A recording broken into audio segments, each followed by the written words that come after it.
e é um prazer poder falar com vocês sobre um tema tão importante e tão atual, né?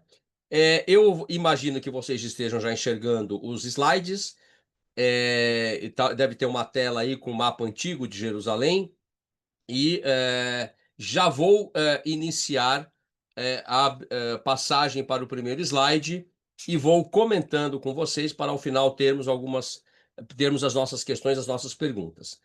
Este é o mapa do Oriente Médio e também da Ásia. E eu já inicio ressaltando que a falta de conhecimento sobre a complexidade étnico-racial em termos de nacionalidades e religiões que marca o Oriente Médio faz com que muitos confundam, inclusive, o papel de alguns países atores nestas questões complexas que envolvem os conflitos hoje no Oriente Médio, confundido com países da Ásia. Por quê? Porque alguns países da Ásia, além de serem muçulmanos, também têm envolvimento, de certa maneira, direto ou indiretamente, com os conflitos do Oriente Médio. Então, eu já mostro aqui para vocês uma primeira contextualização geográfica, os mapas da Ásia e do Oriente Médio, ressaltando também que o Egito tem relação direta com esses conflitos de uma forma ou de outra, inclusive sob a perspectiva histórica, e o Egito, claro, como todos sabem, está situado na África. Pois bem, aqui eu chamo a atenção, agora já focando diretamente no Oriente Médio, para os atores principais aqui: Israel, a faixa de Gaza, a Cisjordânia, Jordânia, Síria em verde, o Líbano em azul, o Irã mais a leste, neste mapa vocês podem ver em marrom, a Arábia Saudita, o Iêmen em roxo, bem aqui no Golfo, né? Nós podemos ver o Golfo de Aden, o Mar Vermelho. Então, todos esses países, de alguma forma ou de outra, ao longo da história do século XX, do século XXI principalmente, guardam relação com este cenário que agora parece, ainda com muito cuidado, temos que pensar nele, parece apresentar uma certa esperança, não só pelo cessar-fogo, mas talvez um dia de uma paz futura. Vejamos como os fatos vão se desenrolar. Notem que o Estado de Israel ele está faz fronteira a oeste com um pontinho vermelho bem pequeno aqui, que é a faixa de Gaza, uma mancha em vermelho maior, que é a Cisjordânia, onde vivem os palestinos. Na Cisjordânia, a oeste, sob o governo da Autoridade Nacional Palestina, a leste, na faixa de Gaza, sob o governo do Hamas, e depois nós já voltaremos a esse ponto. O Irã, que não é um país árabe, mas é muçulmano xiita, ele não faz fronteira com Israel. Entre Israel e Irã podemos ver o Iraque, a Síria, a Jordânia, mas ele é um ator fundamental nesse xadrez geopolítico e que financiou alguns grupos armados, como o próprio Hamas, o Hezbollah e também os Houthis do Iêmen, ao longo desta guerra. O que eu chamo a atenção para os colegas que me ouvem é que é necessário que entendamos o mínimo da complexidade que marca a região. Nós temos três critérios que eu selecionei aqui para vocês para que entendamos esta complexidade. O primeiro critério é o critério étnico. Então, quando estudamos, aliás, eu vou voltar aqui um pouquinho, no mapa anterior, este primeiro critério é o critério das nacionalidades, os estados. Então, quem nasce em Israel e tem a cidadania é israelense. Esse israelense pode ser judeu, que é a maioria da população, pode ser árabe, 21% da população de Israel é árabe, e aí ainda vem a religião, um árabe cristão, um árabe muçulmano. Então, nós temos e hoje com imigrantes que vivem e trabalham em Israel, como filipinos, por exemplo. Então, aliás, muitos vítimas no 7 de outubro também. Então, a nacionalidade é um critério para se entender como o Oriente Médio hoje é marcado por esta complexidade. Iranianos, sírios, jordanianos, sauditas, iemenitas, israelenses, etc. O segundo critério, que eu estava começando a mencionar para vocês, ele vai se sobrepor a este primeiro da nacionalidade, que é exatamente o critério étnico. Então, nós temos aqui, se vocês perceberem por esse mapa, em amarelo é a maioria a etnia majoritária no Oriente Médio é a etnia árabe. Então vocês podem ver aqui como predomina em amarelo, depois vocês receberão esse slide, mas como predomina em amarelo a etnia árabe, que vai desde o Egito, passando pela Arábia Saudita, Síria, Jordânia, mesmo Israel, a Cisjordânia. Então, os árabes compõem essa etnia. Mas nós temos também, e ali marcado em cor mais rosa, né? Em Israel, a maioria da população judia, como eu já disse, com outras etnias, por exemplo, os árabes, os drusos que vivem também em Israel, cristãos também que vivem em Israel, marcando a diversidade religiosa. Indo adiante, eu coloquei aqui, até eu separei para vocês, essa divisão: árabes, judeus, os turcos na área verde. Vocês podem ver a Turquia, e hoje podemos tranquilamente afirmar que Israel e Turquia são os países mais fortes da região. A Turquia, que está entre Europa e Ásia, né? E Oriente Médio, mas a Turquia, que não é árabe, mas é também muçulmana, tem um cinturão verde que vocês podem ver aí. Ela que tem proximidade com países do Cáucaso, são chamados países túrquicos, né? Turcomenistão, por exemplo, Azerbaijão. Então, há aqui uma outra etnia, também de religião islâmica, de nacionalidade turca. Nós podemos também eu chamo a atenção aqui também, já falei do Irã com os persas, né? Como vocês podem ver aí. Temos os curdos, outra etnia importante que não possui estado próprio, e cujo sonho maior é a criação do Kurdistão. Os curdos que estão espalhados ali entre Irã, Iraque, Síria e Turquia, né? Então vejam que, se juntarmos nacionalidades, estados, com as etnias, a complexidade da região ganha ainda mais. E aí podemos falar na religião, né? Os muçulmanos xiitas, os muçulmanos sunitas, os drusos com uma religião própria, os yazidis, outra minoria que vive no Iraque, que foi muito atacada, massacrada pelo Estado Islâmico, né?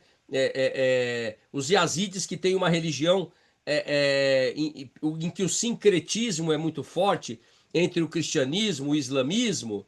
Então vejam que não é fácil compreender e entender esta região nos seus conflitos, nas origens desses conflitos. E eu vou tentar esclarecer um pouco mais para você isso. Eu chamo a atenção aqui para os drusos, que eu acabei de mencionar.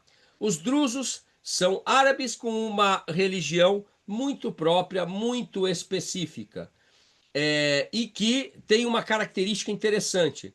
Eles que vivem na Síria, em Israel, no Líbano e até em outros países fora do Oriente Médio, têm por característica a lealdade ao Estado onde vivem. Então, em Israel, vivem em torno de, a gente pode ver aqui no mapa, 120 mil drusos, 600 mil na Síria, na região de Sveida, ou Sueida, como alguns pronunciam, que foram recentemente massacrados pelo grupo que está no poder na Síria, 280 mil no Líbano, 20 mil na Jordânia.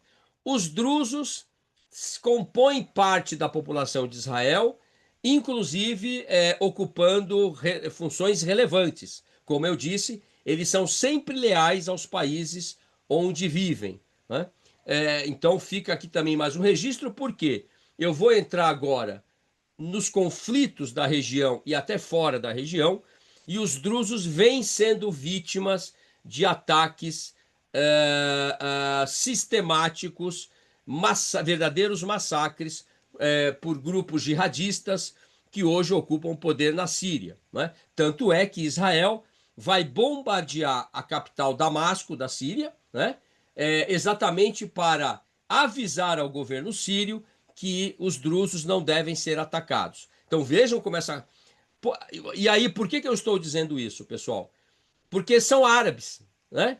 Árabes que vivem em Israel e nessas outras regiões e que, no entanto, embora não professem a religião judaica, também recebem proteção do Estado de Israel, que é um Estado múltiplo. Tá? Quem conhece Israel sabe que Israel é um Estado plural. Conflitos armados no mundo. Se nós vamos falar de direito humanitário, o que é o direito humanitário? O direito humanitário, por definição, também chamado direito de Genebra, ou direito da guerra, em latim, ius in bello, as normas da guerra. Mas, professor Flávio, a guerra tem regras? Sim, a guerra tem regras. Os conflitos armados internacionais, nacionais, como uma guerra civil da Síria ou da Bósnia, da antiga Sérvia, né? Da antiga Iugoslávia, perdão. Assim como guerras assimétricas, por exemplo, o Estado de Israel combatendo o Hamas, que é um grupo hoje terrorista, né, considerado terrorista, esses combates seguem regras, e eu vou explicar para vocês já já. Mas o objetivo é amenizar o sofrimento intenso que a guerra causa, não eliminar a guerra em si. Pois bem, se eu estou falando de direito humanitário, eu estou pensando em conflitos armados. Conflitos armados são vários. E aqui eu vou mencionar, para que vocês tenham ideia de como hoje o mundo está vivendo esses conflitos e a quantidade de conflitos sobre os quais não se fala, né? Porque nós vemos, evidentemente, na mídia o foco em alguns conflitos. Mas vejam vocês, algumas manchetes apenas, né? E eu estou usando, inclusive, algumas manchetes da Al Jazeera, que é a emissora árabe, né? E não se fala muito nesses casos. E onde o direito humanitário deve atuar. Ataque de drone destrói comboio da ONU que levava comida para famintos no Sudão. Esta manchete é desse ano, eu não mostrei a data, mas é de 2025. E note que não se fala nisso, né? Outra manchete da CNN. Ataque de drones no Sudão dificulta a entrada de ajuda humanitária. Maio de 2025. Vejam que a realidade brutal da guerra, ela está presente em vários continentes.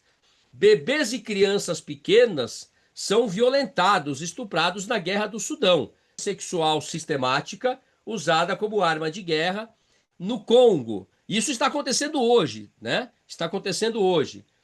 A própria Reuters e a ONU denunciaram o estupro é usado sistematicamente como arma de guerra no Sudão, né? São várias as manchetes aqui. 79 milhões de meninas e mulheres na África subsaariana foram vítimas de estupro ou agressão sexual na infância.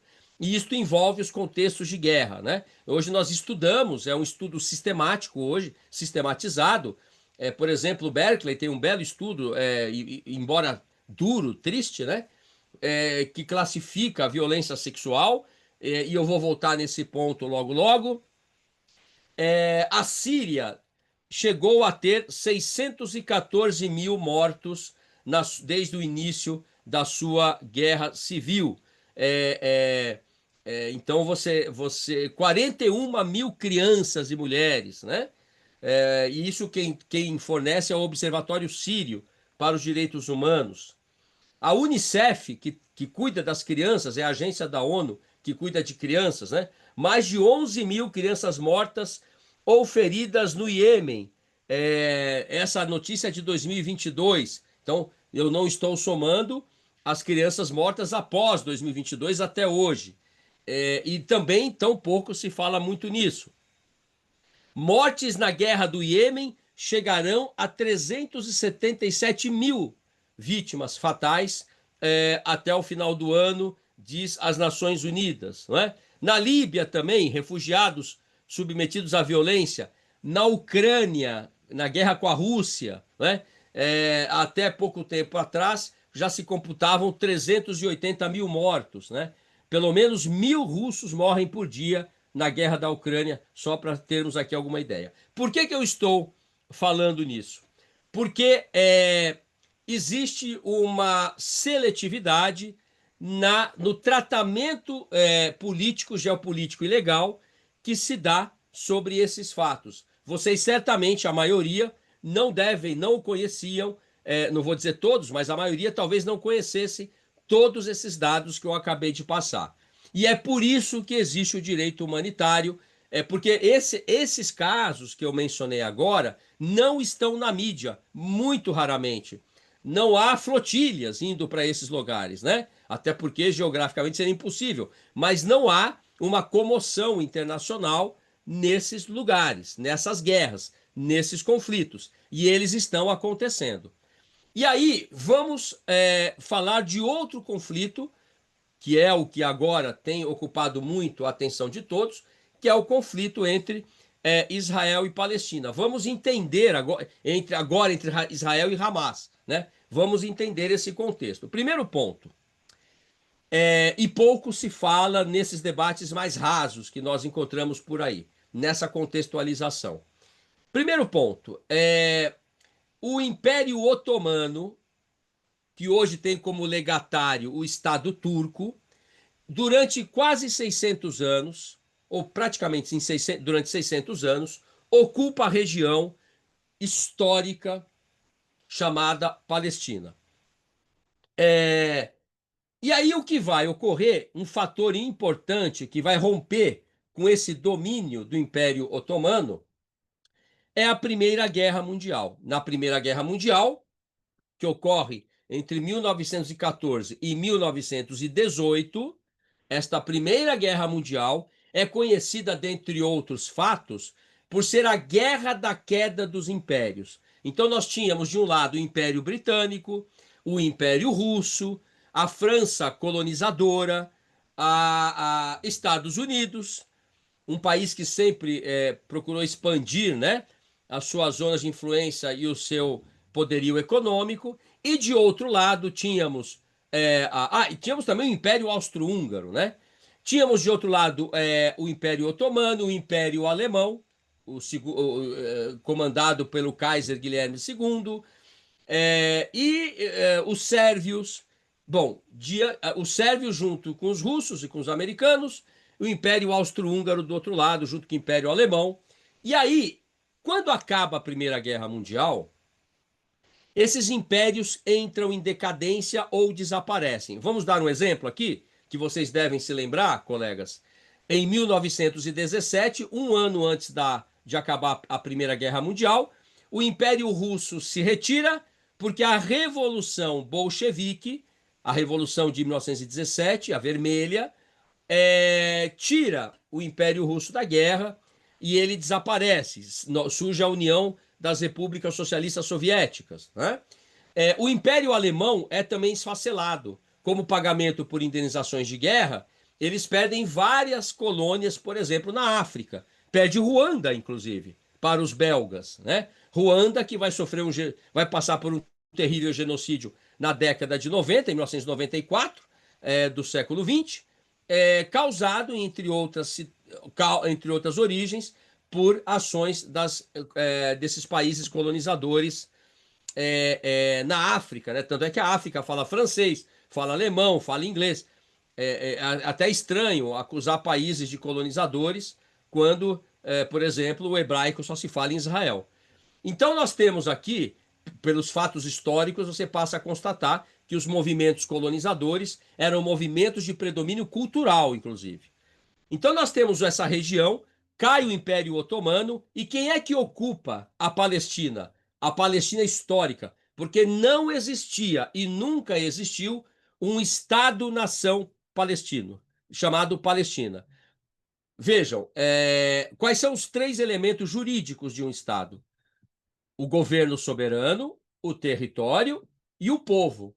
Então, não havia uma região histórica palestina, sim, com a presença predominantemente árabe, a partir especialmente do século 6, 7 depois de Cristo, mas lembremos que esta região chamada Palestina teve o seu nome trocado para a Palestina pelo imperador Adriano no ano 136 depois de Cristo, quando Adriano apaga a memória, busca apagar a memória judaica da região, tira o nome de Judéia, passa a chamar a região de Palestina, em homenagem ao povo filisteu, que era o inimigo antigo do povo hebreu, né?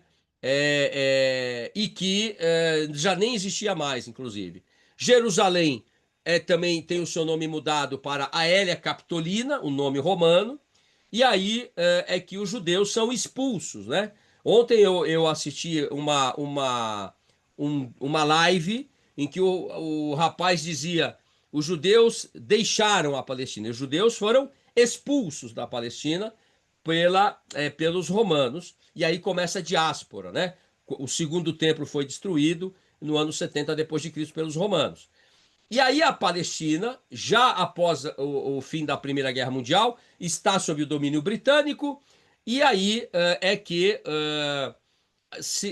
franceses e ingleses dominando a região pós Primeira Guerra Mundial, e mesmo no final, durante o final da Primeira Guerra Mundial, é, para obter o apoio árabe e derrotar o Império Otomano, que eu lembro, o Império Otomano são os turcos hoje, não são árabes, embora muçulmanos, são os turcos.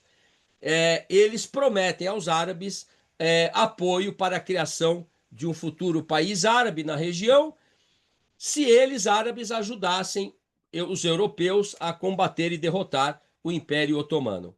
Só que secretamente, em 1916, é assinado este acordo que está aí na tela, o acordo Sykes-Picot, alguns chamam de Sykes-Picot, que trazia o nome dos dois dirigentes que representavam França e Reino Unido, né? Mark Sykes, ou Mark Six para alguns, representante do Império Britânico, e François-Georges Picot, da França.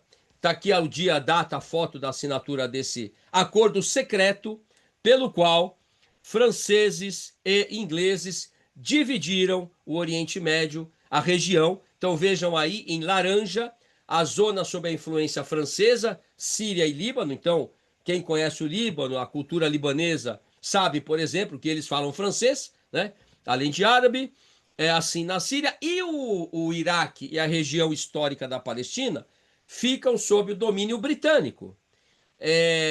Então é muito importante entender que a causa, em parte, a causa desses conflitos se deve à ação dos europeus nesse contexto histórico, né?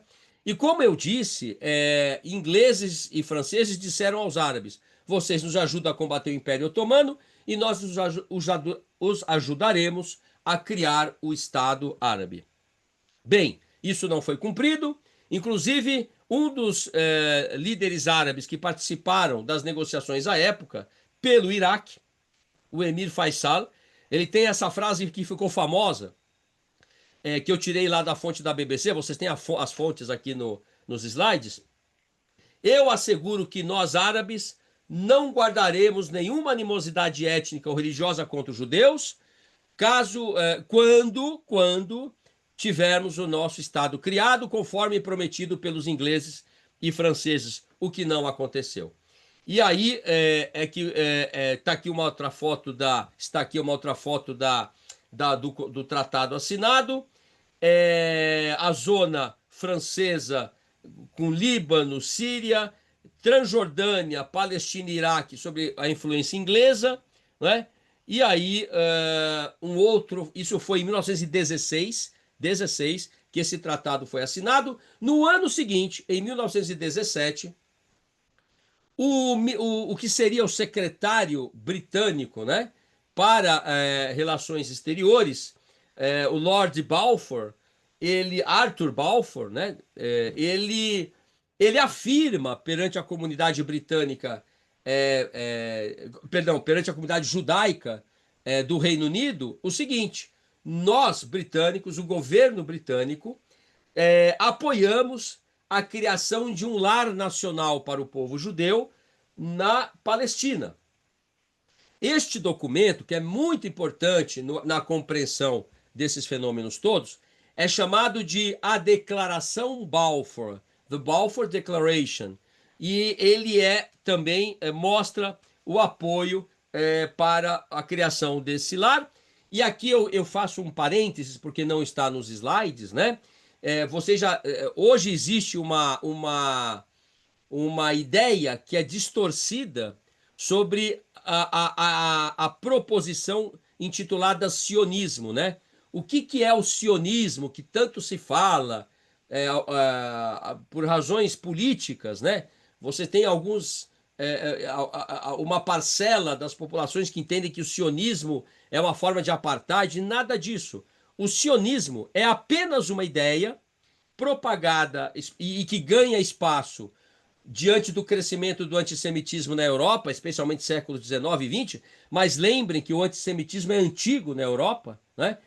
Quem não conhece a obra, se não leram, é uma obra que, inclusive, agora está sendo encenada no teatro, novamente, uma obra clássica de Shakespeare, O Mercador de Veneza, que já mostrava o antissemitismo na Europa medieval, né?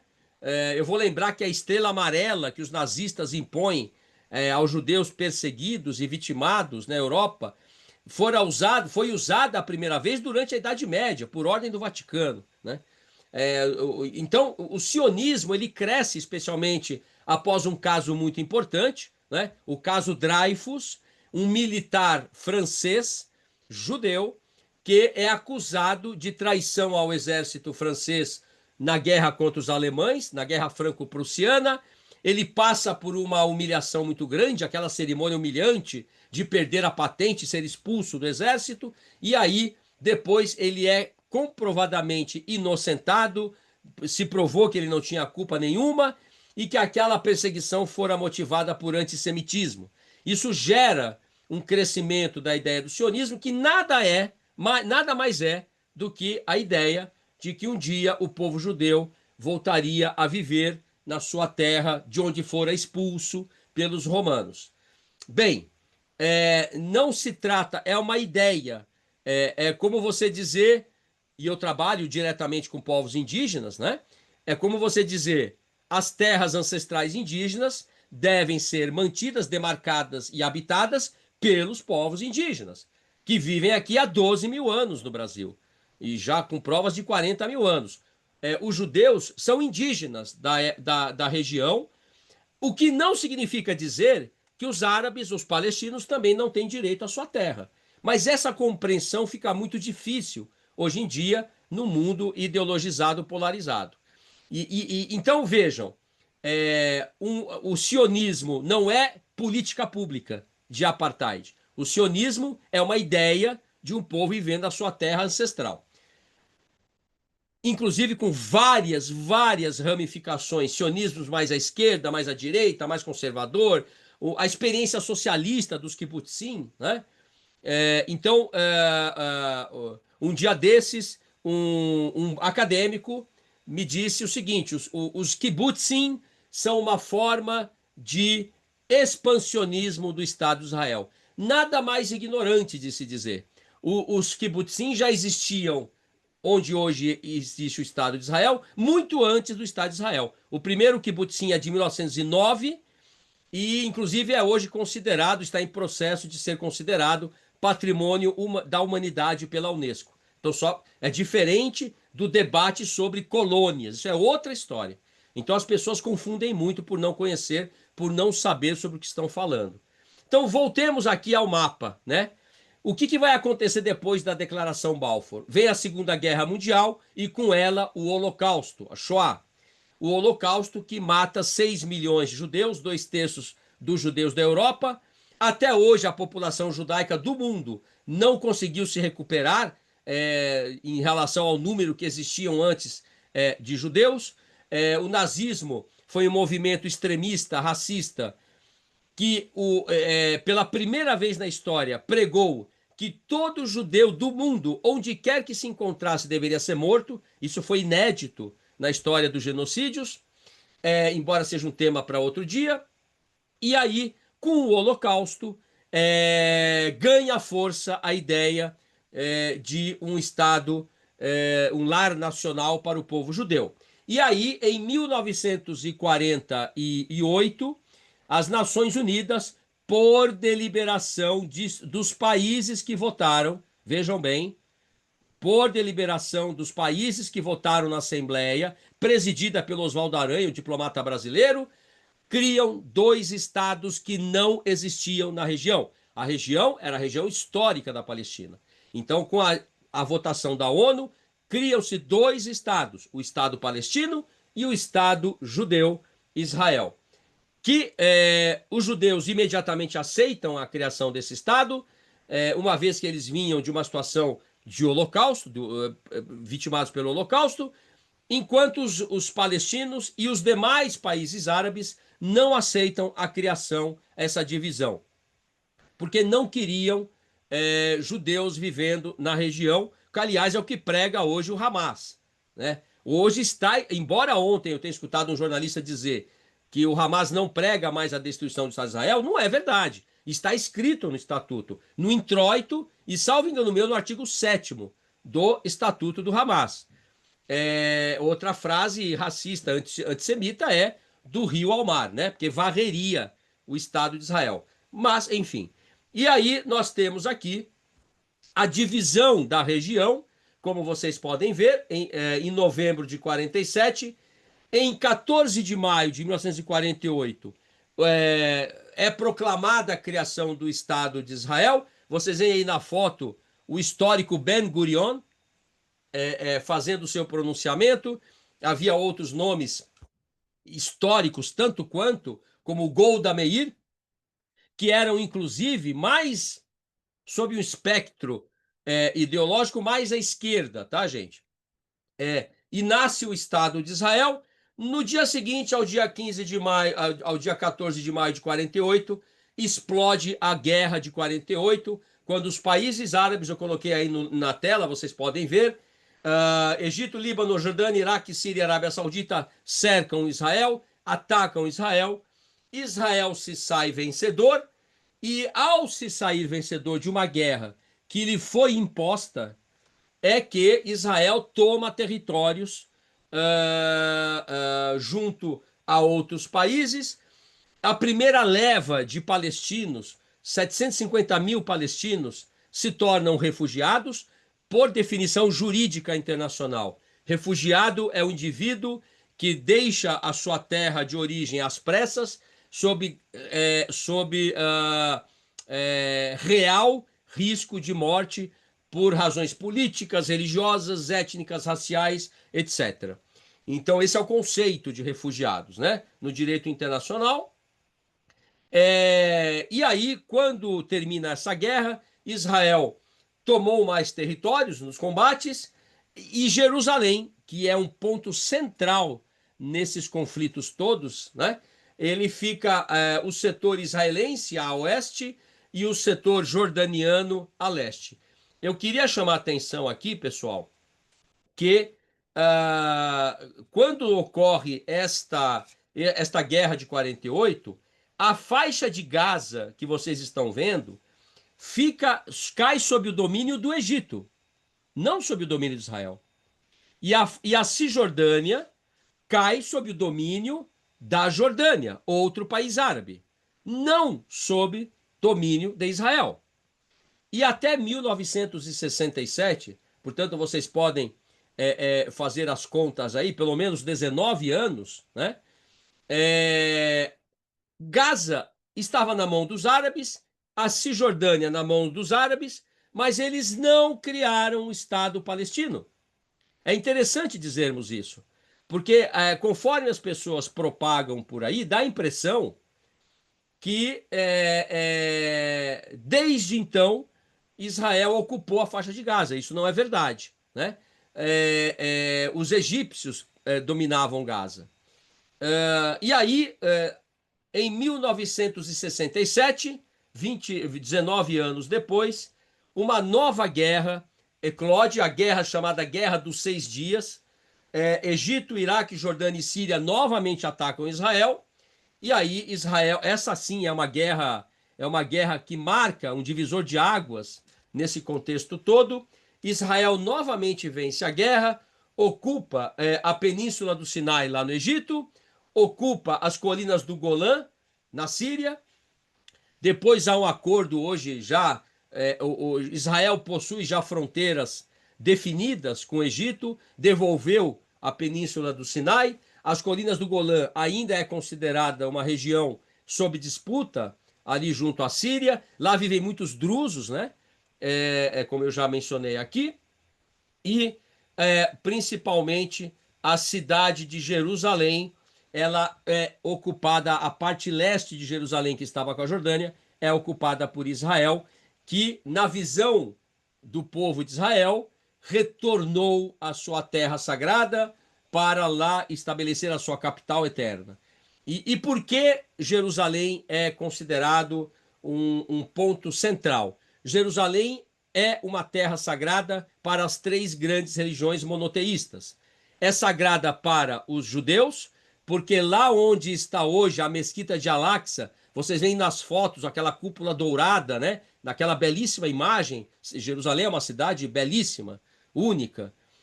Aquela mesquita está instalada exatamente, foi construída exatamente sobre o Monte Moriá, onde Abraão iria sacrificar o seu filho, Isaac, até que Deus lhe diz: não precisa sacrificar seu filho, já provou sua fé para mim. Então, aquele é um local sagrado e onde também ficava o primeiro templo de Jerusalém, do povo judeu, destruído em 586 pelos babilônicos, e o segundo templo de Jerusalém, destruído pelos romanos em 70 depois de Cristo. Então, é um local muito sagrado, efetivamente sagrado para o povo judeu. Também para o povo muçulmano, porque dali, lembro que o islamismo surge com Maomé em 700 depois de Cristo, e dali Maomé teria ascendido aos céus, é um local sagrado para os muçulmanos também.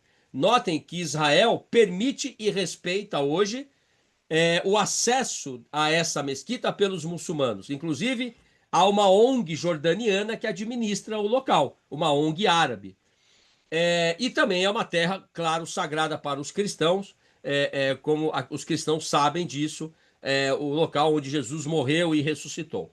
Então, este é um ponto sagrado nesse conflito, central nesse conflito, perdão. Tanto é que a operação que o Hamas, a operação terrorista que o Hamas lança e que mata vítimas inocentes, é chamada de Al-Aqsa, né? O dilúvio de Al-Aqsa. É um ponto central nessa história toda. Tivemos ainda a guerra do Yom Kippur em 73, quando Israel é atacado no feriado. Isso lembrou um pouco o ataque de 7 de outubro, né?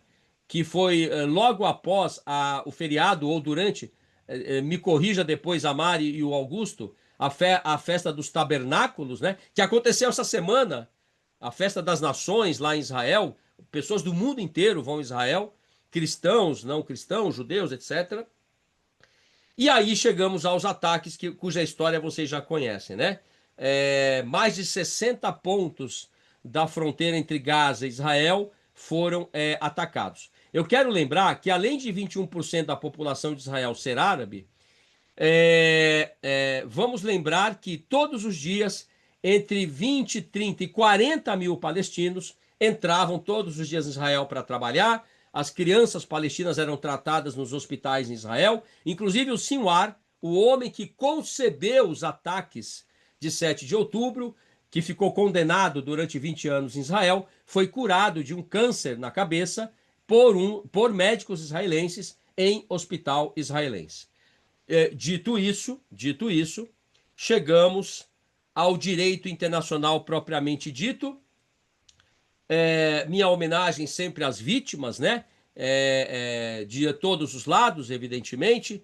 Vítimas que não compactuam com o terrorismo e não compactuam com o extremismo. E graças a Deus, hoje, algumas famílias estão tendo algum alento com esse acordo. Eu falarei ao final disso. Pois bem, vejam, agora mudando para o aspecto mais do direito humanitário, feita esta contextualização. O direito internacional dos direitos humanos, ele possui diversas facetas. Então você pode trabalhar, eu trabalho com direitos humanos, então você pode trabalhar com direitos humanos a partir do direito dos refugiados, você pode trabalhar com direitos humanos a partir do trabalho com o sistema ONU, você pode trabalhar com direitos humanos a partir do direito penal internacional, Tribunal Penal Internacional, chamado direito de Roma, e você pode trabalhar com os direitos humanos na ótica do direito humanitário, que é o nosso tema. O direito de Genebra. Por que direito de Genebra? Em 1858, 59, tivemos uma grande batalha. Tá aqui, essa daqui. Uma batalha na Europa chamada Batalha de Solferino. De um lado, os franceses de Napoleão III. Do outro lado, os italianos piemonteses aliados aos austríacos. Nesta terrível batalha, que durou um dia, mais de 200 mil soldados foram mortos. E por lá passava um médico suíço chamado Henri Dunant. Henri Dunant, que lá passava porque ia negociar com Napoleão III. E ao se deparar com aquela carnificina, ele passa a tratar dos soldados, vai embora de lá, escreve um clássico, um livro que é um clássico hoje, chamado Lembranças de Solferino, né? Então ele escreve esse texto, por exemplo, quantas experiências angustiantes e decepções, batalhões inteiros sem comida, né? Alojamento sem água, a sede era terrível, os oficiais e os soldados se agachavam para beber a água dos poços que estavam no chão, de águas lamacentas. Ele escreve o que ele viu. Ele ainda, além de escrever esta obra clássica, Henri Dunant, ele cria uma organização, em homenagem à bandeira suíça, ele inverte as cores, uma cruz vermelha num fundo branco, que passa a se chamar o Comitê Internacional da Cruz Vermelha. E a partir, e hoje todos ouvem falar, com grandes acertos e também alguns erros, né? Ao longo da história. Por exemplo, a Cruz Vermelha visitava o campo de concentração de Theresienstadt, no que era a Tchecoslováquia, hoje República Tcheca, ali perto de Praga, e via judeus bem alimentados, bem vestidos, e dizia: não, os nazistas tratam bem os judeus, quando se sabia que Theresienstadt era um campo maquiado e que por trás da maquiagem, entre aspas, havia tortura, morte, fome, deportações, etc. Então, Henri Dunant está aí, ele cria o Comitê da Cruz Vermelha, que hoje é a instituição que cria, propõe, estuda as chamadas normas da guerra. Primeira pergunta, colegas, que vocês devem se fazer é: pode um país recorrer ao uso da força? Pode um país recorrer à guerra? Hoje, somente duas situações permitem o direito de ir à guerra sem que seja considerado violação do direito internacional. A primeira, em caso de legítima defesa, e vocês podem lembrar do caso da Ucrânia, né? A Ucrânia não precisaria de autorização da ONU para reagir à invasão russa, evidentemente. Assim como Israel não precisaria de autorização da ONU para reagir aos ataques do Hamas. Ponto. Então, a primeira situação é essa. A segunda situação que o direito internacional garante para o uso à força, o recurso à força, se dá quando o Conselho de Segurança da ONU, que vocês sabem, possui 5 países permanentes, o que popularmente, porque não está escrito essa expressão, mas popularmente ficou conhecida como possui o direito de veto, né? São eles Reino Unido, França, Rússia, China e Estados Unidos. Então, o Conselho de Segurança, que tem 12 membros, esses 5 permanentes, pode autorizar a criação de uma coalizão armada. E aí, isto é baseado esta coalizão é sempre baseada na Carta da ONU. Então, é um exercício legítimo do direito internacional, da força pelo direito internacional. Quando, eu vou dar um exemplo para vocês. Em 93, mais ou menos, 1993, o Saddam Hussein, que governava o Iraque, invade o Kuwait, um país pequeno, rico em petróleo, e aí a ONU, o Conselho de Segurança, autoriza a criação de uma coalizão internacional e expulsam o Saddam Hussein do Kuwait. Tá? Então, essa é a segunda possibilidade. O primeiro quadrinho à esquerda que vocês estão vendo aí no slide mostra isso, o direito de ir à guerra, o ius ad bellum, direito à guerra que um país pode exercer. E aí eu vou fazer o contraponto. Quando Putin militarmente anexa a Crimeia da Ucrânia, ele violou o direito internacional. Quando os Estados Unidos, após os ataques terroristas do 9/11, né, do 11 de setembro, invade o Iraque em 2003, alegando que havia armas químicas nunca encontradas, inclusive uma comissão do Senado americano condenou o governo de George Bush filho, né, à época, também houve uma violação do direito internacional. E há várias outras. Nós não chegamos ao ponto em que as instituições internacionais estão muito enfraquecidas da noite para o dia. Então, o ius ad bellum é o primeiro passo quando um Estado tem ou não tem direito a recorrer ao uso da força. Aí vem o segundo quadrinho. Uma vez que um Estado foi à guerra, ao conflito armado, hoje falamos mais em conflito armado do que guerra, porque essas normas de Genebra se aplicam também às normas, aos conflitos armados não internacionais, tá? É o chamado artigo 3º comum às normas de Genebra. Quando um país recorre à força, respeitando ou não respeitando o direito internacional, não importa, quando ele já foi à guerra, passam a incidir as normas de Genebra para minimizar, este é o objetivo, minimizar, não eliminar a guerra, ninguém é ingênuo de achar isso, mas minimizar o intenso sofrimento da população civil, dos não combatentes, dos combatentes feridos que já não são mais combatentes, por exemplo. É o chamado ius in bello, o direito da guerra. Exercemos o direito de ir à guerra, ou violamos as regras sobre isso, mas fomos. Então agora passa a incidir o direito da guerra, ius in bello.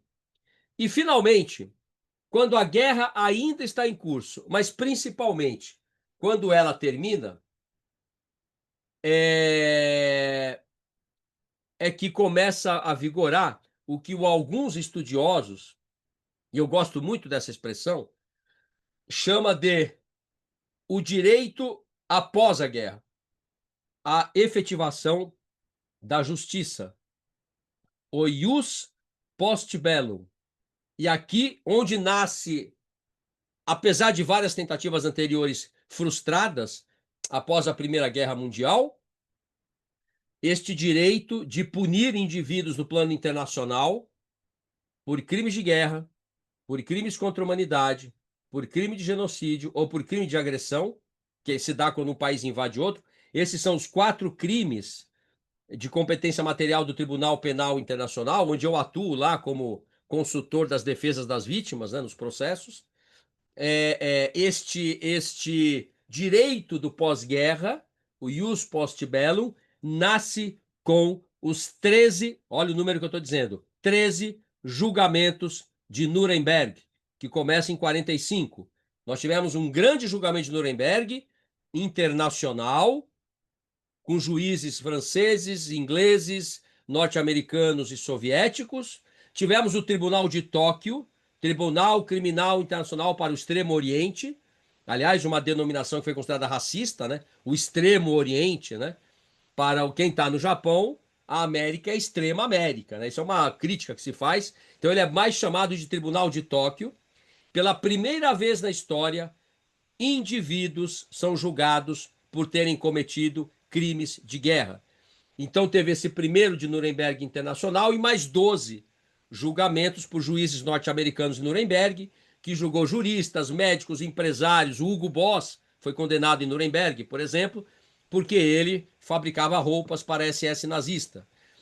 Nasce lá, isso nasce lá. Há um congelamento durante a Guerra Fria. Após a queda do Muro de Berlim em 1989, começam a ressurgir os tribunais internacionais com novos massacres que ocorreram, como Ruanda, por exemplo, ou a ex-Yugoslávia. Nesse sentido, eu volto ao objeto, eu vou até pular aqui com conceito. O conceito, o objeto principal do direito internacional humanitário é o conjunto de regras que buscam minimizar, restringir, limitar os terríveis efeitos e consequências de uma guerra, de um conflito armado, seja ela internacional, seja ela intrafronteiras, nacional, seja ela uma guerra assimétrica, né? E hoje muito interessante, né? Do ponto de vista do direito, novos desafios surgem com a guerra do futuro. Eu vou dar um exemplo. 80% das mortes, das baixas na guerra da Ucrânia, hoje são causados por drones e não por combates homem a homem. Então a artilharia despeja os seus projéteis numa área, os soldados correm e aí vem os drones e abatem os soldados. Então é assim que a guerra está sendo travada hoje. Então é preciso, por exemplo, que a OTAN na Europa esteja ciente disso, não é? Porque hoje vocês têm pouquíssimos países com experiência da guerra do futuro. Ucrânia, que para mim hoje é o mais forte exército da Europa, com mais experiência. Inclusive vocês estão vendo que drones russos estão invadindo o espaço aéreo de vários países. Já é um teste sobre a capacidade de resposta da OTAN. Já é um início de uma guerra híbrida. E a Ucrânia tem esse know-how de como abater drones russos, né? Um drone custa 10 mil reais. Entraram 19 na Polônia. E a Polônia abate esses drones com mísseis que custam 1 milhão de reais, de dólares, perdão. 10 mil dólares e 1 milhão de dólares, né? Então isso não é sustentável. Então como é que se deve travar a guerra do futuro? Então a Ucrânia, a Rússia e a Coreia do Norte, que está lutando hoje na guerra da Ucrânia, já é um país que já começa a ter experiência dessa guerra. Então notem que o direito humanitário ele tem impactos, né, diante dessa nova situação. Protege as pessoas que não participam e nunca participaram dos conflitos armados, por exemplo, médicas, enfermeiras, médicos, os padioleiros, que são aqueles militares, soldados que saem correndo com a maca para recolher os feridos, clérigos que estão lá no meio do combate, eles dão um conforto espiritual ao soldado moribundo, né, que está prestes a entrar em óbito, e também protege aqueles que foram combatentes, mas não são mais combatentes, soldados feridos, adoentados, que foram capturados, que não devem sofrer maus tratos, não podem ser torturados, não podem ser violentados, porque acontece, tá? A violência sexual contra homens também acontece na guerra. Aliás, o Hamas praticou as duas também. Há denúncias em várias guerras da Ucrânia que mostram que soldados russos vêm cometendo também esses atos, né? Então, infelizmente, todas as guerras nós encontramos essas violações. E aí, hoje, aqui algumas imagens, né, próprias de um cenário de atendimento humanitário e um outro ponto muito importante. Professor Flávio, mas vamos imaginar que um país qualquer, mesmo o Brasil, não tenha assinado as leis de Genebra. Ele é obrigado a observar isso numa guerra? Existe o direito internacional, ele é escrito com convenções e tratados internacionais, é a forma mais comum, provavelmente para vocês, que vocês devem falar de tratados, foi assinado um tratado, mas o direito internacional também é costumeiro. Um Estado que segue um sistema não escrito de direito, o sistema saxão, por exemplo, da common law, Inglaterra, mesmo Israel tem uma constituição não escrita, mas tem que reconhecer o costume. Então, o direito costumeiro internacional, ele é inclusive anterior ao direito escrito internacional. E os estados devem reconhecer a existência de uma regra costumeira.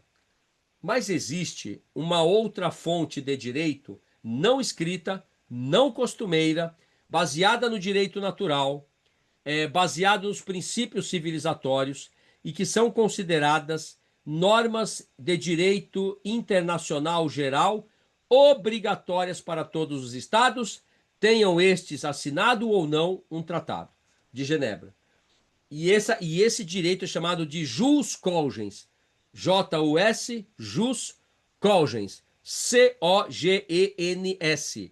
E ele é previsto no artigo 53 da Convenção de Viena sobre Direito dos Tratados, que diz: nenhuma regra ou norma criada por um Estado será válida quando ela violar uma norma de jus cogens, que são normas obrigatórias para todos os Estados, de direito internacional geral, e que só podem ser revogadas por outra norma também de jus cogens.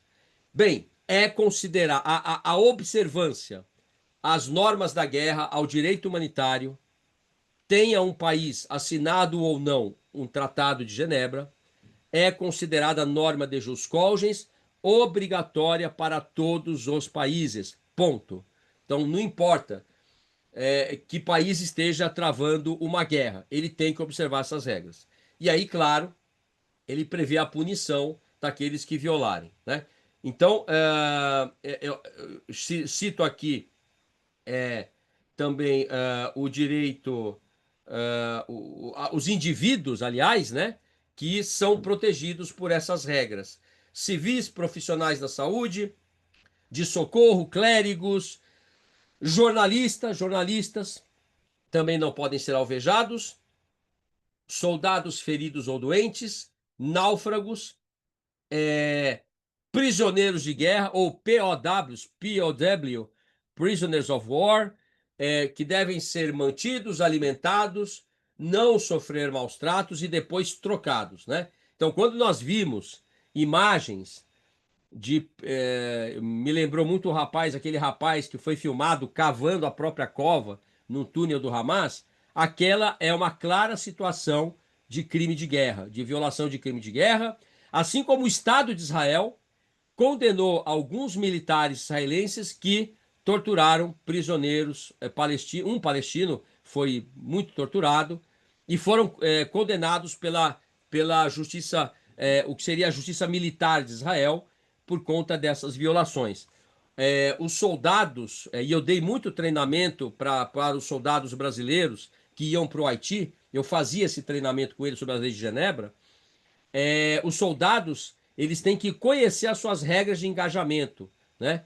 É claro que no meio do combate ele não vai tirar uma carta da ONU para ler ou a lei de Genebra, mas ele tem que ser treinado antes para isso, do ponto de vista psicológico, do ponto de vista mental, porque é muito difícil a pressão mental que um combatente sofre durante uma guerra, né? Pois bem, um outro ponto importante, eu já falei, só vou recordar, baseado no chamado artigo 3º comum às 4 convenções de Genebra. Aqui significa o quê? que não importa se a guerra é internacional entre dois estados, a guerra clássica, Ucrânia e Rússia, por exemplo, uma guerra, a Guerra dos 12 Dias, Israel e Irã, não importa se é uma guerra civil, intrafronteiras, como mesmo em Ruanda, que houve a guerra, ou a guerra dos Balcãs dos anos 90, ou a guerra da Síria, que nós já vimos aqui, né? Conduziu a mais de 600 mil mortos. 600 mil mortos, né? Pois bem, então essas leis de Genebra são aplicáveis a todas as situações. Aqui, como eu disse, mostrei nesse slide, as leis de Genebra, elas protegem civis. Vocês vão imaginar as mais diversas situações. Civis que não são combatentes e são mortos, que são torturados, cujas mulheres são violentadas, crianças sequestradas.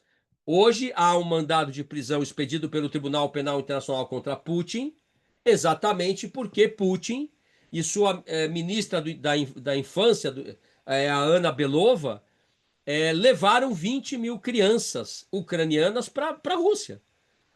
Os meninos estão sendo treinados para a guerra, sofrem bullying na escola, as meninas também, e isso significa crime de guerra, né? Crime de guerra.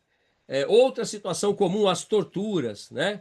A fome imposta, a violência sexual contra mulheres e homens, que nós chamamos a violência de gênero relacionada a conflitos armados, né? Ou sexual violence related to armed conflicts, ou gender-based violence related to armed conflicts. São as expressões que nós usamos nesse ramo de trabalho. Um outro ponto também importante, que é considerado violação da guerra, é a violação aos símbolos que trazem imunidade. Então, quando um indivíduo está usando o jaleco branco com a cruz vermelha, ele não deve ser morto, ele não deve ser atacado, ele tem imunidade. Ele não é um combatente. Então, quando é morto, tem-se aqui um caso de crime de guerra.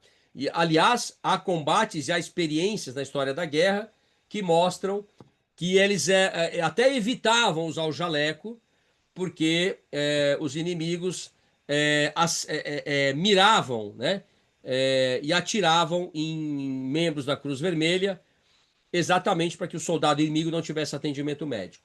Então, alguns até evitam. Israel possui a chamada Magen David Adon, muito famosa. É a estrela de Davi vermelha, a Magen David, no fundo branco. Tem a mesma função. Os países muçulmanos, o crescente vermelho, o crescente, o símbolo islâmico, né? Vermelho no fundo branco. Então, há várias outras entidades humanitárias, Médicos Sem Fronteiras e assim por diante. Pois bem, essa é uma outra perspectiva do direito humanitário. Eu também cito o Blue Shield, o escudo azul, patrimônio histórico da humanidade, monumentos, sinagogas históricas, mesquitas, igrejas, templos budistas, shintoístas, os memoriais dos campos de concentração, um centro histórico. Quem conhece Lima, por exemplo, o centro de Lima é considerado patrimônio da humanidade. Esses prédios possuem um símbolo, que é um escudo azul e branco, chamado The Blue Shield, o escudo azul, que equivale à Cruz Vermelha Internacional para o patrimônio da humanidade. Portanto, bombardear ou destruir um patrimônio desse, que possui o símbolo Blue Shield, é considerado crime de guerra. Outro crime de guerra tratado pelas leis de Genebra, vou inclusive colocar aqui a topografia da lei de Genebra, né? Hoje, as leis de Genebra que vigoram são de 1949. 1949. A versão anterior, do final do século XIX, ela foi revogada após a Segunda Guerra e hoje temos esta nova versão de 1949, com 64 artigos, mais os protocolos adicionais. E como acontecia com a versão revogada do século XIX, também a versão pós-1949 ainda estabelece a proibição do uso de certas armas que aumentam muito o sofrimento. Vamos dar um exemplo aqui. Armas químicas, armas nucleares, as chamadas bombas cluster de fragmentação, uma bomba que quando cai, ela explode no ar e solta outras várias bombas e costuma varrer bairros inteiros, matando civis. As minas antipessoais, né, que são enterradas ou ficam boiando na água. Enfim, uma série de armamentos, bombas de fósforo, que não são apagadas no bombardeio com água, ou bombas de explosão retardada. Então cai a bomba do bombardeio, explode um local, deixa mortos e feridos, e aí vem a equipe de socorro, e aí vem uma explosão retardada de uma bomba, e matando quem veio prestar socorro. Então, isso tudo é proibido pelas leis de Genebra. São usados? São. Mas quando há uma prova cabal, o agente que usou essa arma, e inclusive os superiores hierárquicos, comandantes, chefe de Estado, respondem por crimes de guerra, por violação às normas e costumes de guerra. Lembrando aqui que, em relação à guerra Israel-Hamas, né, foi encontrado um documento que demonstra, num dos túneis do Hamas, mostrando que o objetivo do ataque a Israel, financiado pelo Irã, era impedir que o Israel assine os chamados Acordos de Abraão II com países árabes, que vai gerar um período sem precedentes de paz entre países árabes e Israel. Por que o Irã não quer? Porque o Irã disputa com a Arábia Saudita a hegemonia do mundo muçulmano na região. A Arábia Saudita tem os dois lugares mais sagrados para o islamismo, Meca e Medina. Israel tem o terceiro local mais sagrado para o islamismo, a Mesquita de Al-Aqsa. E o Irã, que é sunita, inimigo da Arábia Saudita, que é muçulmana. Perdão, o Irã, que é xiita, persa, não árabe, é inimigo da Arábia Saudita, sunita. São muçulmanos sunitas, árabes, né? E aí há essa disputa, como estávamos prestes à assinatura do Acordo de Abraão II entre a Arábia Saudita e outros países do Golfo e Israel, houve esse ataque para impedir, o que de fato retardou. Mas pelas informações atuais, tudo leva a crer que haverá essa assinatura. E para fechar e liberar para as perguntas, a África do Sul propôs uma ação perante a Corte Internacional de Justiça, que é a Corte da ONU, não é uma corte criminal, é uma corte que julga questões entre estados, dos mais variados assuntos. Questões de direitos humanos, questões comerciais, mar territorial, não importa. É a Corte das Nações Unidas. Fica na cidade de Haia, a mesma cidade onde fica o Tribunal Penal Internacional, que é uma corte criminal e julga indivíduos. Então, por isso, muita gente confunde uma com a outra. A Corte Internacional de Justiça julga estados. Tá? É regulada, inclusive, pela Carta da ONU. E aí, o Estado de Israel, perdão, o Estado da África do Sul, entra com uma medida contra Israel ano passado, afirmando que Israel está violando a Convenção para a Prevenção e Repressão ao Crime de Genocídio.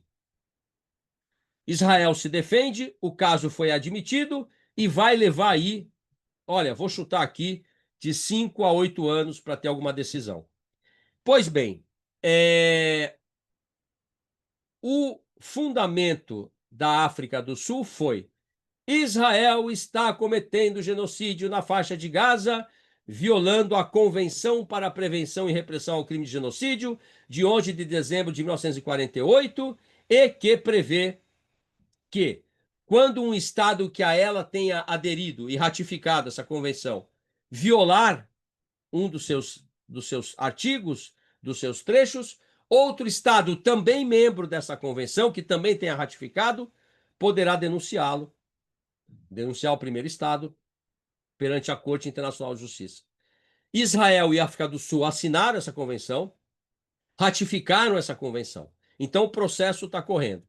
O que eu queria dizer para vocês? Muita gente fala com muita facilidade em genocídio. É preciso muito, mas muito cuidado para falar disso. Por que eu estou dizendo isso? É impossível sabermos pela internet com clareza se há ou não há genocídio. Por que eu estou dizendo isso? O genocídio é uma categoria penal, criminal, é objetiva. Quem estuda direito sabe que o direito penal não admite interpretações extensivas, ampliativas. Então, qual é a definição de genocídio? Genocídio é a destruição intencional, total ou parcial de um grupo religioso, nacional, étnico, racial ou étnico, com a intenção específica de ser erradicado, enquanto tal, enquanto grupo pertencente, enquanto grupo, né? A pessoa morre não por fazer ou falar alguma coisa, morre por ser quem é. E qual é o elemento central para que se diga que há ou não há genocídio? A intenção específica, o dolo específico. Exemplo: sabemos que os nazistas tiveram a intenção específica de exterminar judeus, ciganos, que são os Rome Sinti, negros, LGBTs, etc. Sabemos disso porque os nazistas escreveram isso. Porque os nazistas registraram em ata, as atas de Wannsee, quantos judeus deveriam morrer em cada país a ser ocupado. Vejam o filme que se chama A Conferência. Ele tem no Prime Video ou no Netflix, se não me falha a memória. A Conferência. Então, sabemos que havia essa intenção porque ela foi documentada. Pois bem, até hoje, quem criou esse crime, aliás, foi o Raphael Lemkin, né? Um jurista judeu polonês. Em 44, ele publica o seu livro A Europa sob o Domínio do Eixo, no qual ele dá essa definição de genocídio. Até hoje, nenhum Estado no mundo foi condenado por genocídio. Não foi. E por que não foi? Porque é muito difícil se provar o dolo. Eu vou dar um exemplo. Nós temos um outro crime internacional com as mesmas consequências práticas: o crime de guerra, e outro, o crime contra a humanidade. E o crime contra a humanidade, ele é como que se fosse a interpretação extensiva do crime de genocídio. Ele é mais amplo. Genocídio é só por razão nacional, religiosa, étnica ou racial. Não, por exemplo, por razões políticas. O crime contra a humanidade permite o extermínio por razões políticas. Como é que pela televisão, nós, quando vemos um bombardeio sobre uma área civil, podemos saber se é genocídio ou se é crime contra a humanidade? Como é que você sabe? Não dá para saber, até que começam as investigações. E mais, a Croácia entrou com uma ação também na Corte Internacional de Justiça, nos anos 2000, contra a Sérvia, dizendo: olha, lá nos anos 90, na guerra dos Balcãs, a Sérvia cometeu genocídio. Não foi reconhecido. E aí, na fundamentação, alguns juízes registraram: o genocídio, para ser genocídio, requer a intenção única de exterminar um povo da face da terra. Se tiver outra intenção, não é genocídio. Pode ser crime de guerra, pode ser crime contra a humanidade, que tem inclusive as mesmas consequências práticas, mas não é genocídio. Genocídio é o crime dos crimes, como disse Raphael Lemkin, como diz William Schabas, the crime of crimes. É muito difícil provar. Então, eu queria fechar com essa observação, sugerindo cuidado, muito cuidado, ao se dizer que há ou não há genocídio com tanta certeza para quem está no ar-condicionado aqui no Brasil. Né? Pode ser que apareça uma prova de genocídio, pode ser que não. O fato é que se usa o termo genocídio porque tem um apelo político muito forte, mas isso não tem nada a ver com direito, isso não tem nada a ver com justiça, com direito internacional. Genocídio não é uma categoria sociológica ou antropológica, embora ligada à sociologia e antropologia. O genocídio é uma categoria jurídica, é um tipo penal, portanto, objetivo. Ele não admite interpretações extensivas. Muito obrigado, peço perdão pela delonga, estou aberto às questões e devolvo a palavra ao meu presidente de mesa, à minha presidente de mesa, o professor Augusto e a professora Mari.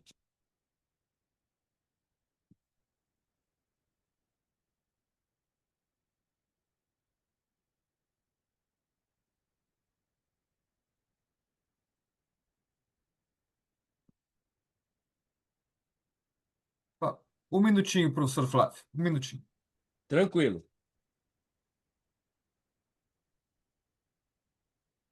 Agora sim. Professor Flávio, mais uma vez, muito obrigado pela sua importante, dedicada e necessária exposição da temática de hoje.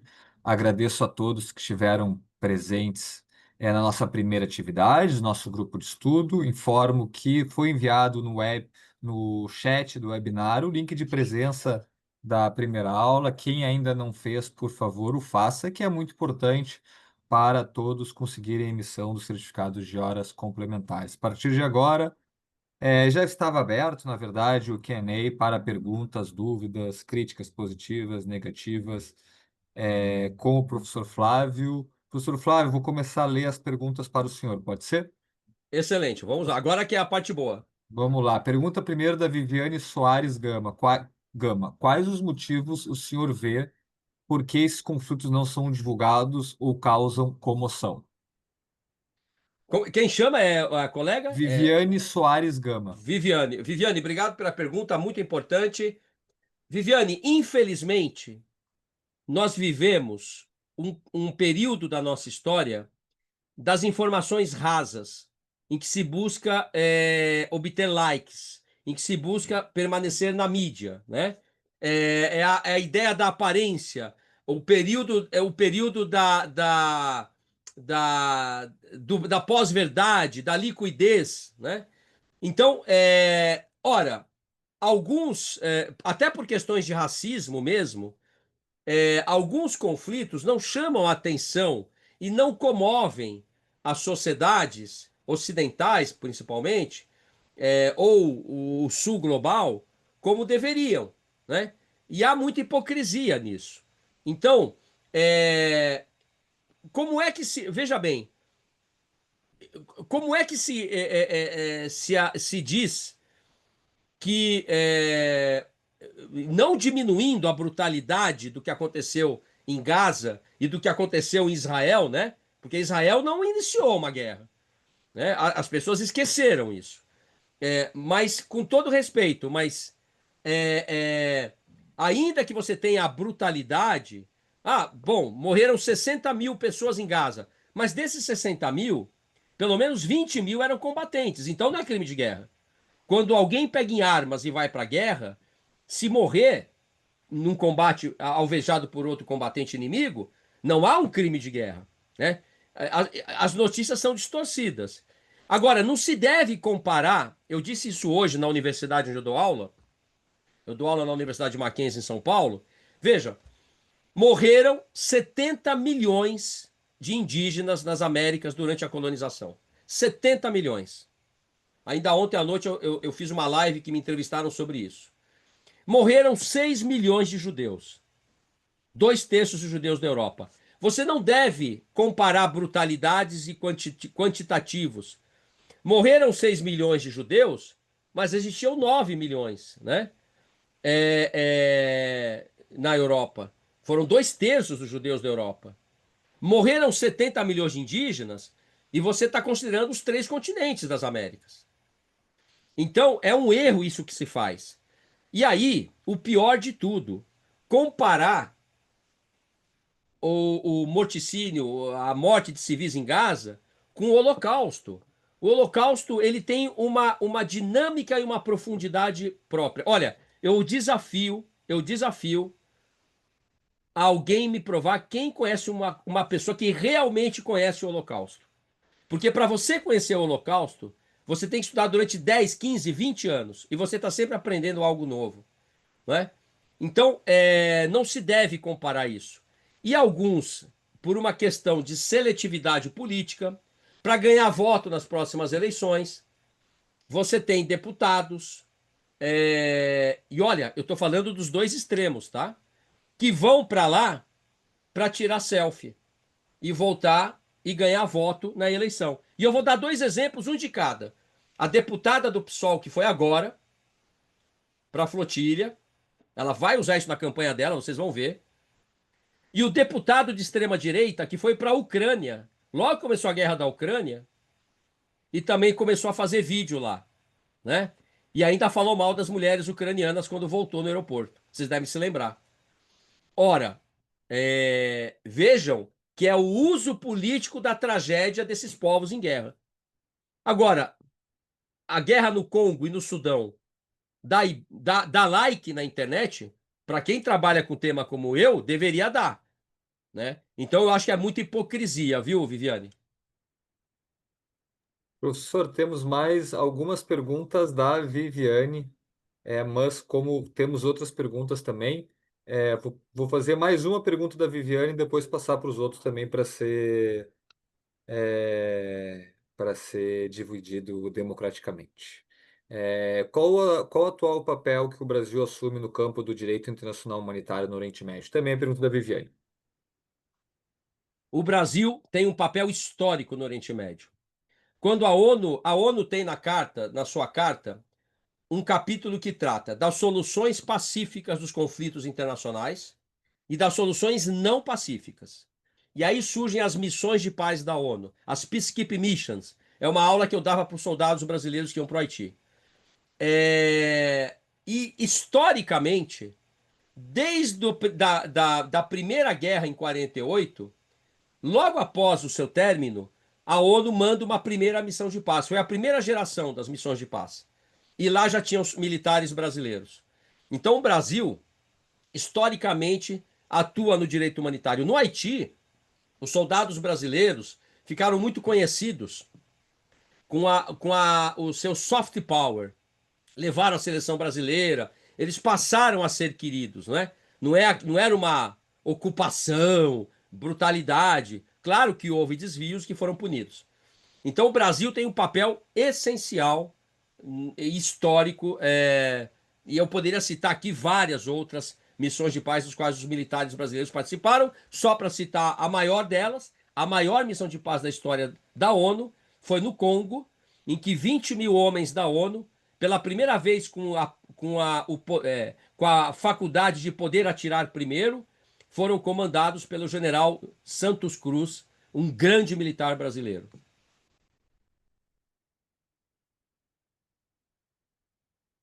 Obrigada, professor. Vamos seguir então com outras perguntas. Temos mais duas perguntas aqui. Uma é do Pablo. Como o senhor analisa a comissão de inquérito independente nomeada pelo Conselho de Direitos Humanos da ONU, que configurou o que Israel faz em Gaza como genocídio? Pois é, eu estou estudando esse relatório, inclusive, eu ainda não terminei de ler, dentre vários outros. É, eu tenho dúvidas.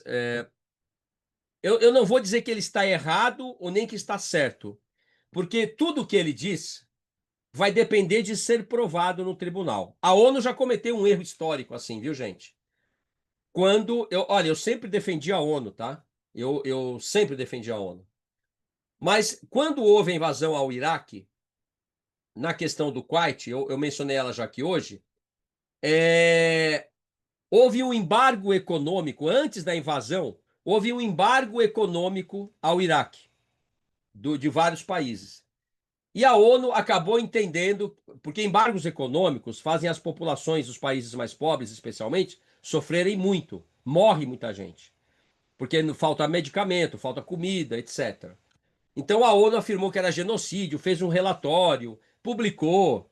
Depois se descobriu que o interesse ali era mandar ajuda humanitária, porque havia um esquema de corrupção na época, tá? Isso tudo é conhecido ao longo da história. Então, o dolo específico para se provar o genocídio, ele é citado que existe no relatório. mas a prova vai ter que ser apresentada perante um tribunal, né? Agora, ele vai servir de elemento para futuras acusações de genocídio. Certamente já foi juntado no processo lá na CIJ. Eu ainda não terminei de ler. E ele vai ser usado para acusação contra indivíduos de lado a lado, tá? Agora, eu posso encaminhar um texto para vocês da Cambridge University, que eu concordo muito com ele. Por exemplo, o que é o dolo? Como é que você vai dizer que há genocídio se eu estou entrando no terreno para resgatar reféns que foram tirados do meu país? Como é que você vai dizer que há genocídio se existem quilômetros e quilômetros de túneis construídos nos últimos 10 anos pelo Hamas? Genocídio é a intenção única de destruir um povo. Eu entro na Polônia, em Varsóvia, cerco os judeus e mato todos em Auschwitz. Isso é genocídio. O Hamas praticou genocídio, porque ele entrou em Israel com o único objetivo de matar ou judeus ou israelenses.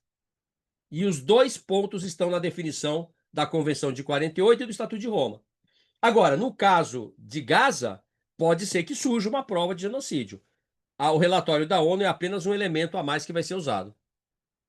Depende de prova.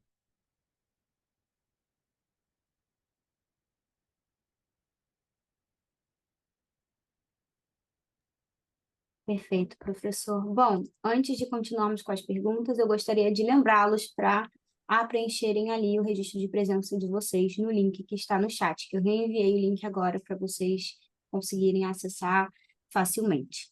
Vamos seguir para a última pergunta que a gente tem aqui, de um participante anônimo, que diz, na verdade, não é uma pergunta, perdão, ele só queria saber do link de presença, acabei de responder. Responder. Resposta dada. Vamos, então, responder aqui uma última pergunta da Viviane Soares. E ela diz: de que forma o direito internacional humanitário trata a proteção do patrimônio cultural e dos locais de importância histórica, religiosa ou cultural em conflitos como o do Iraque ou da Síria? Olha, essa pergunta é muito boa.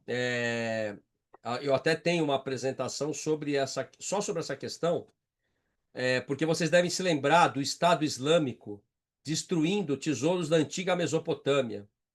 Tivemos outros casos antigos, nos anos 2000, o Talibã implodiu dois Budas que existiam no Afeganistão há mais de 1000 anos, quase 2000 anos esses Budas tinham, eram Budas gigantescos, esculpidos na rocha. E aí o Talibã resolveu implodir, o mundo pediu que não fizesse isso, países ofereceram para transportar esses Budas da rocha e não teve jeito. Então, isto é considerado crime de guerra, tá? Porque é o apagamento de uma identidade que pertence hoje à humanidade, irrecuperável. Então, só no primeiro dia da guerra na Ucrânia, os russos destruíram, por exemplo, um museu que pegou fogo com várias telas da Primachenko, que é uma grande pintora ucraniana, e que já morreu, inclusive. Irrecuperável, né? É, Lá em Kiev, na capital, tem uma região hoje com árvores, é um memorial que se chama Babiar. Babiar em ucraniano significa garganta da vovó. Naquele lugar, os nazistas mataram 30.000 judeus durante alguns dias por fuzilamento. E hoje é um grande memorial, né? Pois ali foi bombardeado pela Rússia, crime de guerra. Então, protege com as leis humanitárias e com punição, com condenação. Tá bom, Viviane? Eu espero ter ajudado aí. Imagine tesouros da Mesopotâmia, como o Estado Islâmico destruiu, né? Sinagogas antiquíssimas. Olha, eu dou aula em Nuremberg, na Alemanha. Lá existe uma rua, que é um memorial hoje, onde antes existia a grande sinagoga de Nuremberg. Ela foi desconstruída tijolo a tijolo. Foi a única da Alemanha nazista que não foi queimada ou implodida. Então, os alemães sabiam, a cada tijolo que era tirado dia a dia, o que estava acontecendo, né? Crime contra. Hoje, já era, porque já existiam as leis de Genebra na época, crime contra a humanidade. Aliás, perdão, crime de guerra, perdão. Crime de guerra.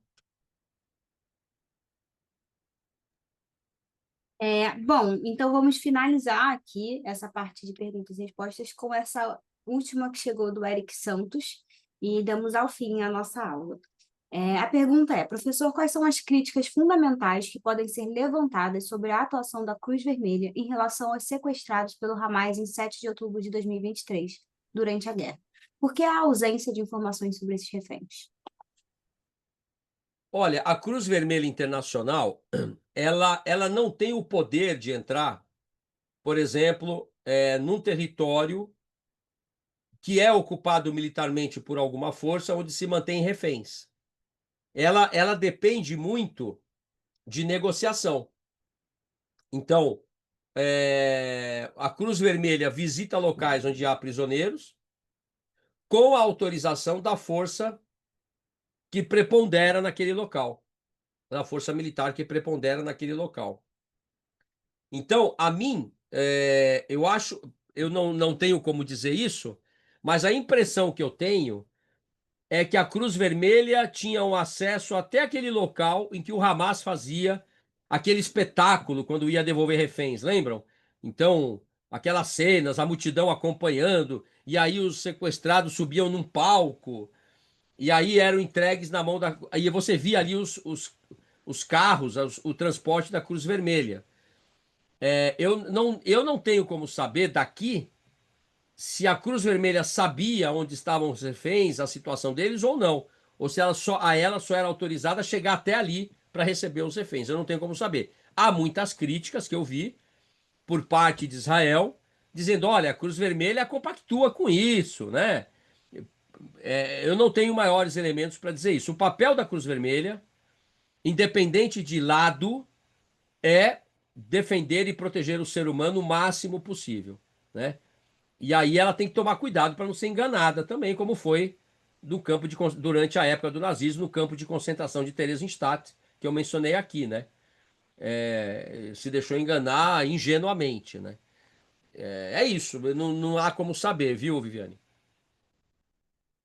Muito obrigada, professor Flávio, por essa e todas as aulas, toda a sua dedicação ao Leão. Assim, né, gostaria de agradecer a todos pelo engajamento nessa aula.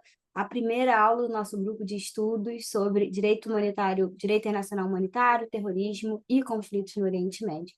Assim, a gente finaliza nossa aula sobre direito internacional humanitário, direitos humanos e os conflitos no Oriente Médio com o professor Dr. Flávio. E Mari, Pode falar. Diga. rapidamente, só deixando uma mensagem de paz, né? Que a gente ore para que palestinos e israelenses, judeus, tenham a sua vida retomada, reconstruída. Eu sempre fui favorável à solução de dois estados e acho que é preciso moderação e aí um longo trabalho de pacificação. Então, que esse momento de esperança seja concretizado e que ele gere mais frutos, né? Eu acho que nós temos que orar por todos, né? Por judeus, palestinos, drusos, árabes e todos, e pela própria humanidade. Eu queria só deixar essa mensagem. Obrigada, perfeito. Pessoal, a gente segue para a nossa próxima aula daqui a uma semana, na sexta-feira que vem, dia 17, sobre a história dos grupos terroristas no Oriente Médio e o seu impacto na região, com o professor Dr. Danilo Vieira. Não, na verdade, a gente precisa fazer uma alteração no nosso cronograma e o professor da semana que vem vai ser o Dr. Cassie Lemos, que vai se falar sobre o direito de autodeterminação dos povos, o caso do povo judeu e do povo palestino. Então, vamos aí nessa sequência. Agradeço a todos pelo engajamento. Espero que tenham tirado o melhor proveito dessa aula. Obrigada, professor Flávio, e nos vemos numa próxima. Obrigado. Bom descanso.